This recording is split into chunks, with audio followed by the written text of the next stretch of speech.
Fraud is no longer just a risk for auto dealers, it has become part of everyday operations. Experian Automotive's Fraud Protect solution helps you catch income, identity, and trade-in fraud in real time without slowing down the sale. Stop fraud.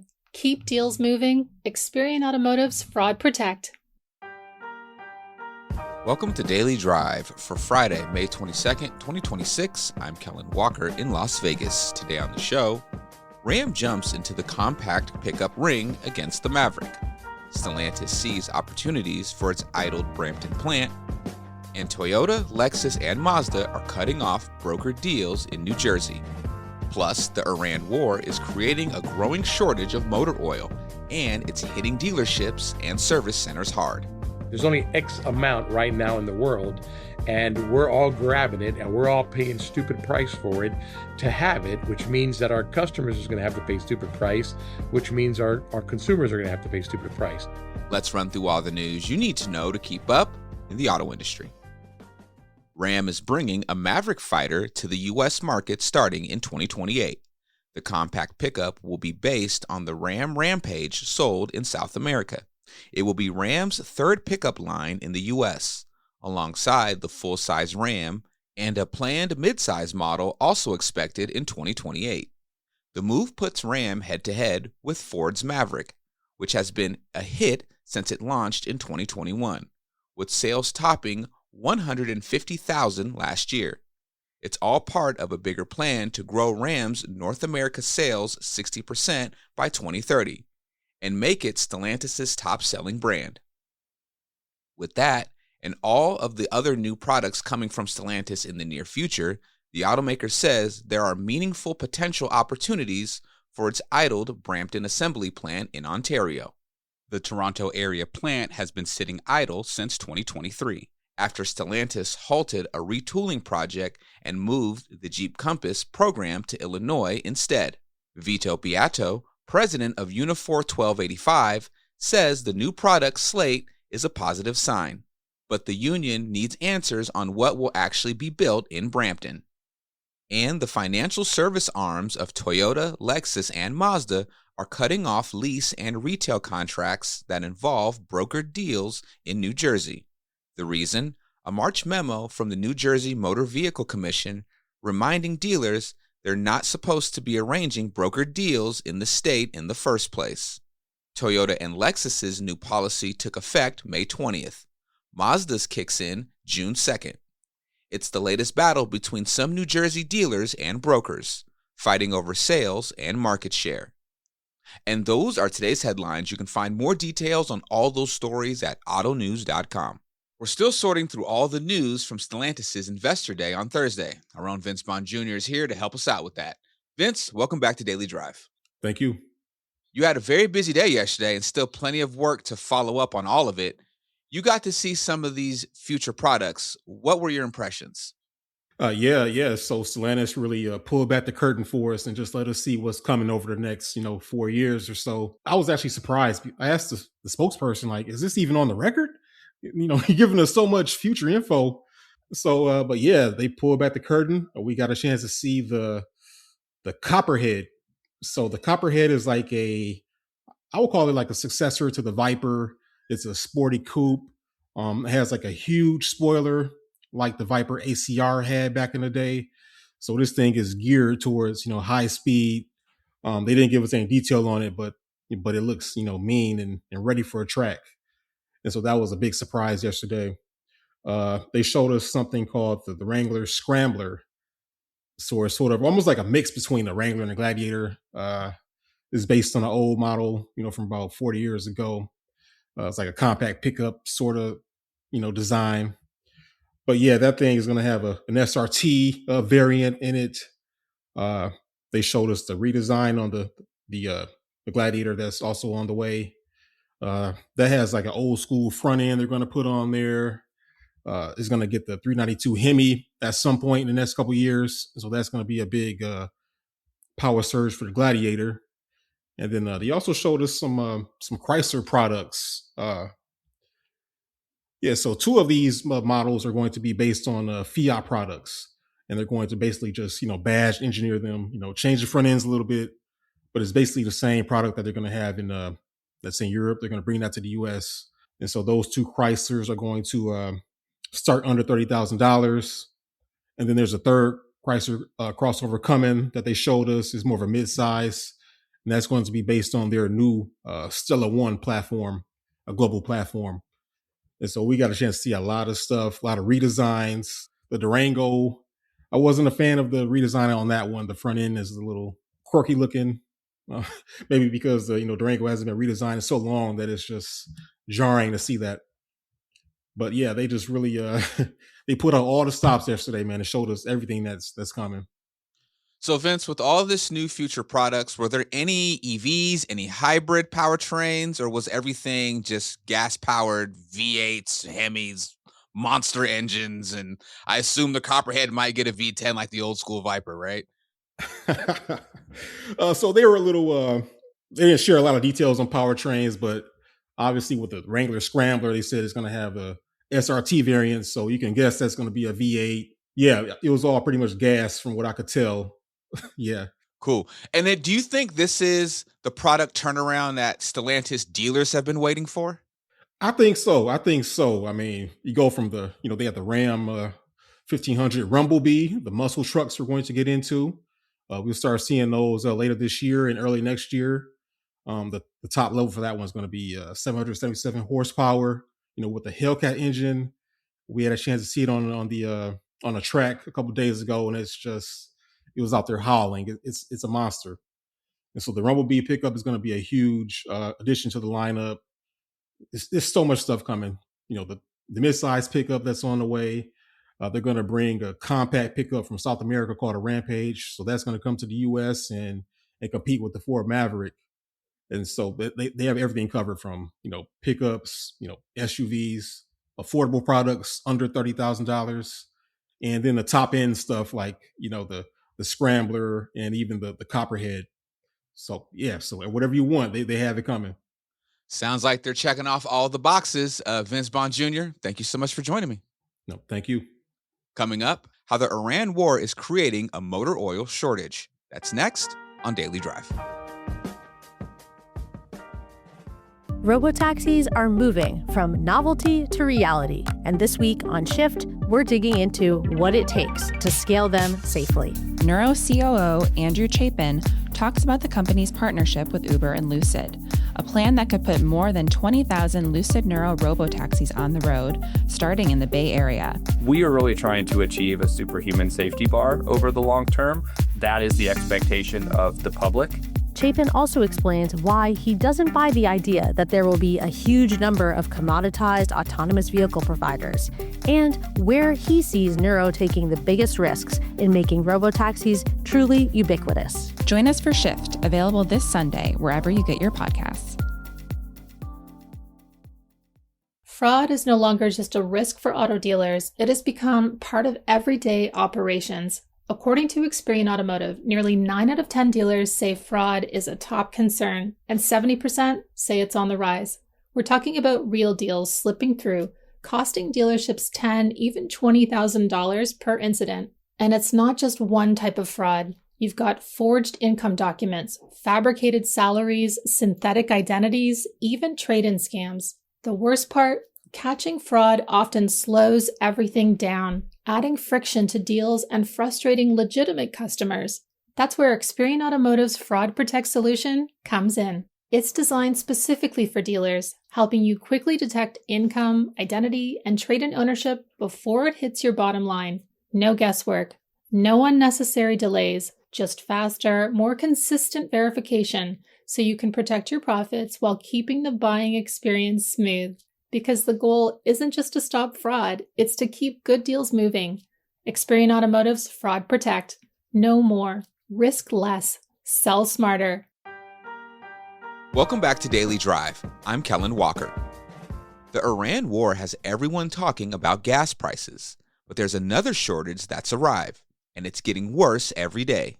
75% of additives for synthetic motor oils come from the Middle East or Korea.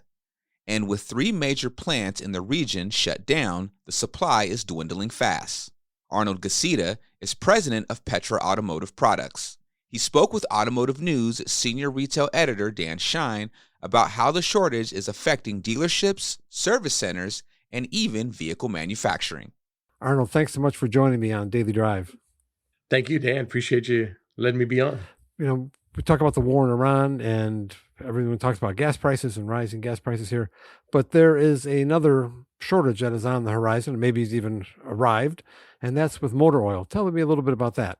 Well, it's arrived. It's here, and every day it just gets worse and worse. So, 75% of our additives for all synthetic oils and components. So that means your 0W20, your 0W80, synthetic CVT, synthetic ATF, 75% is made either in the Middle East or Korea. So it's here, and there's a shortage and there's a problem. Did you know, did you kind of, when this conflict began in the Middle East, that, do you think, oh, if this carries on a little bit, this could be trouble? Or was it just kind of, as you kind of came along, you said, oh, wait a minute, now this could be. Most of us in the automotive, either oil or chemical industry, we all thought it was going to be temporary. So I think it did catch us a little bit off guard because everybody thought this was going to be a quick issue with Iran. And it's turned out into a long issue with no end in sight. So we have had to react to the situation, but unfortunately, there's not much reacting. Right, you have 75% of the supply that comes from these two regions, Asia and the Middle East, and so now it's just a matter of who has supplies, the price people want to pay for it. And every month and every day that this thing goes longer and longer, well, your supply shrinks and shrinks until there is no supply. There's no supply being produced, and as you know, the Straits of Hormuz is shut down. So this is not a let's turn on the switch tomorrow. This is what are the supplies left in the world? Who's going to pay the price for it?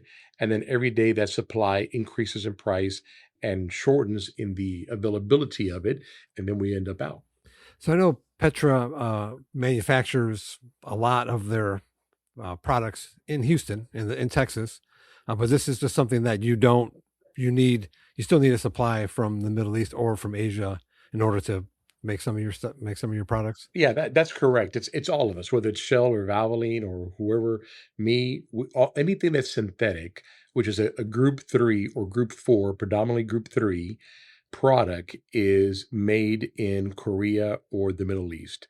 Korea does about 30% of it, and I think Middle East does about 45% or so of it.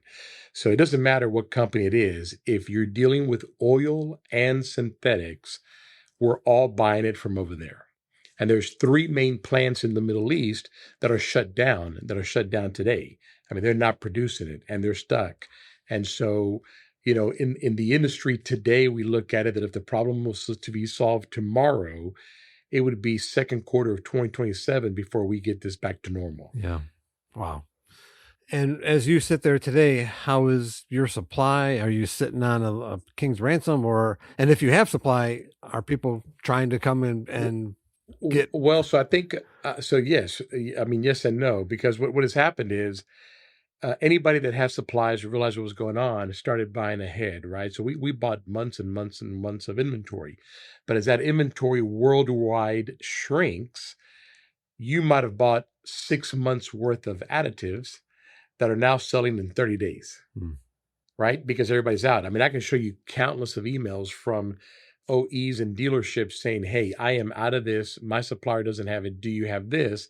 And if you say yes, it's not like, hey, well, send me, 6,000 gallons. It's like, send me, 450,000 gallons. It's a big, big thing. So when you say you have it, you now have to start allocating. So just like you're being allocated on a supply, you now have to allocate, okay, well, you get this much, you get this much, you get this much, because we're all running out of it, right? There's only X amount right now in the world, and we're all grabbing it, and we're all paying stupid price for it to have it, which means that our customers is going to have to pay stupid price, which means our consumers are going to have to pay stupid price. But it's what it is if you want it, that's what it is. API put out, they have a name for it. I think it's called emergency provision. And API put out a emergency provision which I don't remember the last time they've ever done that, maybe COVID, but the last time they've done emergency provision to the OEMs.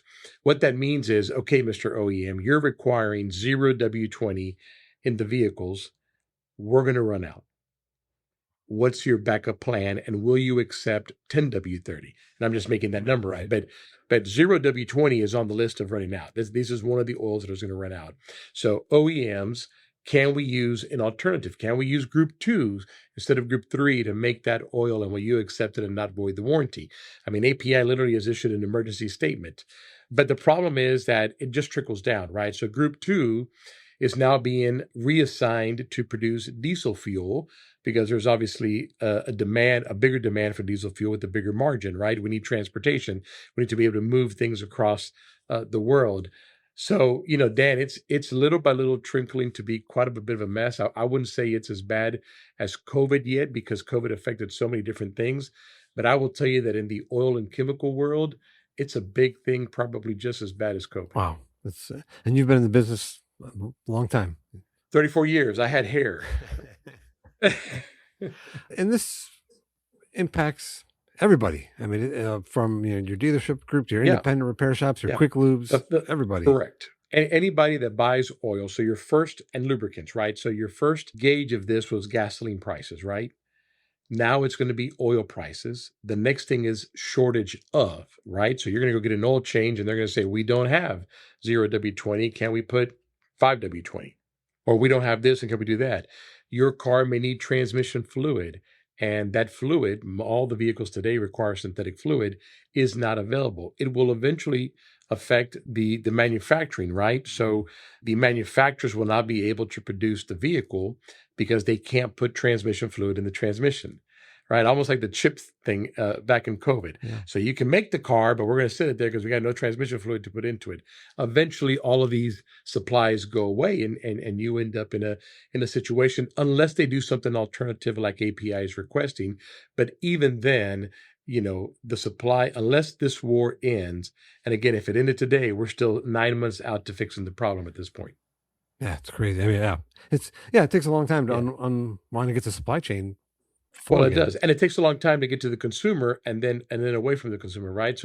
So as the freight cost continues to go up, and shortages in diesel also go up, you're going to see everything go up, right? Food's going to go up, not necessarily because of the egg, but because of the freight to get the egg to you. Yeah, and so it little by little trickles down. It'll eventually trickle down to clothing. The petroleum that's used in clothing, because they're going to use that petroleum for something else. Right. And it's really like your hands are kind of tied. There's not much you can do, right? I mean, you can't, there is nothing we can do. Yeah. I mean, hope and pray that this thing ends sooner than later. Yeah. Because it is a problem. Wow. Arnold, great chatting with you and great insight into this growing problem. Thank you so much. Yeah. You too, Dan. Thanks for having me on. Arnold Gassita of Petra Automotive Products spoke with our own Dan Shine. That's Daily Drive for today. I'm Kellen Walker. Thanks to Automotive News executive producer Jake Neer, as well as our own Vince Bond Jr., Michael Martinez, and Molly Boygon for their reporting for today's podcast. We also had reporting from David Kennedy of our sibling publication, Automotive News Canada. You can get the latest news on Ram's new compact pickup, Stellantis' turnaround plan, and everything happening in the auto industry at autonews.com. Come back over the weekend for our Weekend Drive edition of the show. Our panel of automotive news reporters breaks down the week's biggest stories, including Stellantis' bold turnaround plan. Banking on big V8s is your ticket to prosperity. I don't know that that's a great plan, but hey, as we say with every one of these, every 5 years, we'll see. We'd love to hear from you. Let us know what you think of the show and the topics we covered today. Send us an email at dailydrive@autonews.com or leave us a voicemail at 313-444-2774. And if you enjoy the podcast, remember to like, leave a review, and subscribe so you never miss an episode.